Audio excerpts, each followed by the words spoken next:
Hello students, welcome to class. आज की class में हम लोग जानेंगे क्लास 11 चैप्टर 1 फिजिकल वर्ल्ड से फिजिक्स, टेक्नोलॉजी एंड सोसाइटी।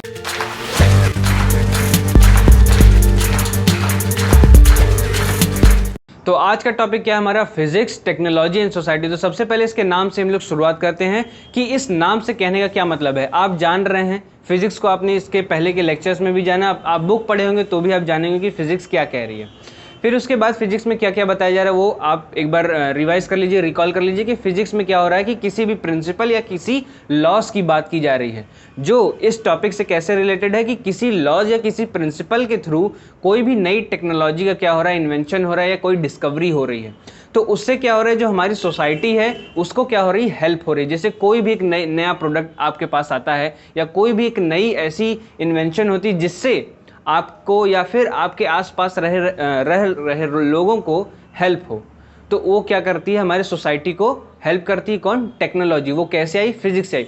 तो इसी चैप्टर में हम लोग क्या जानेंगे कि फिजिक्स के हेल्प से कैसे टेक्नोलॉजी और कैसे सोसाइटी इंटरकनेक्टेड है। आपके एनसीईआरटी में लिखा हुआ है कि जो तीनों चीज़ें यानी कि फिजिक्स, टेक्नोलॉजी और सोसाइटी, ये तीनों क्या है? इंटरकनेक्टेड हैं। तो इसको हम लोग जानते हैं ये कैसे इंटरकनेक्टेड है।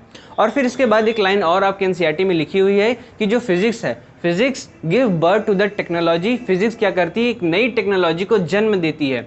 और टेक्नोलॉजी क्या करती है? Technology give arises to the new physics. यानी कि कई बार ऐसा होता है कि कोई एक नया प्रोडक्ट बनता है जिसके बारे में उसके पीछे लग रही फिजिक्स के बारे में नहीं पता होता है, पर प्रोडक्ट आने के बाद उसके बारे में हमको पता चलता है कि इसके पीछे भी कोई फिजिक्स लग रही है।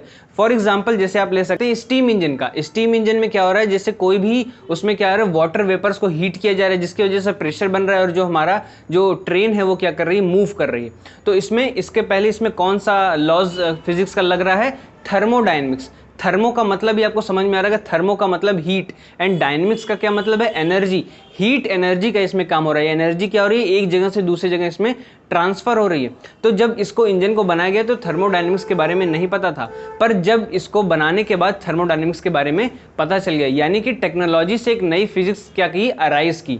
क्लियर? अब इसके बाद फिजिक्स कैसे बर्थ करता है किसी भी नई टेक्नोलॉजी को, तो उसका एग्जांपल हम लोग ले सकते हैं कोई भी एक नेटवर्क का। जैसे आप इस समय कोई भी एक नेटवर्क यूज कर रहे होंगे, कोई भी किसी का भी कंपनी का जो टेलीकम्युनिकेशन क्या करती है, प्रोवाइड कराती है, तो उसके थ्रू आप देख सकते हैं उसमें दो चीजें इस्तेमाल होती हैं। एक हमारी इलेक्ट्रिसिटी, दूसरी मैग्नेट। तो इसमें क्या होता है? इलेक्ट्रोमैग्नेटिक फिजिक्स इसमें अप्लाई होती है। यानी कि फिजिक्स की एक ब्रांच है इलेक्ट्रोमैग्नेटिज्म, वो यहाँ पर अप्लाई होती है। इसके हेल्प से हम लोग टेलीकम्युनिकेशन में एक दूसरे से जुड़ पाते हैं। तो आप देख रहे हैं कि फिजिक्स यानी कि इलेक्ट्रिक और मैग्नेटिक जुड़ा तो एक क्या बनी? टेक्नोलॉजी। यानी कि कोई भी एक नया फोन आया या फिर कोई भी टावर लगा और उससे किसकी हेल्प हुई? सोसाइटी की हेल्प हुई। तो यानी कि ये तीनों क्या है? एक दूसरे से इंटरकनेक्टेड हैं। यानी कि फिजिक्स, टेक्नोलॉजी एंड सोसाइटी। अगर सोसाइटी में कोई रिसर्च करता है, कोई भी एक नया रिसर्च करता है या फिर कुछ और नई खोज करना चाहता है, तो वो क्या करेगा? टेक्नोलॉजी लाएगा, यानी फिजिक्स की हेल्प लेगा। तो यानी कि जब जब फिजिक्स बढ़ेगी, जब जब टेक्नोलॉजी बढ़ेगी,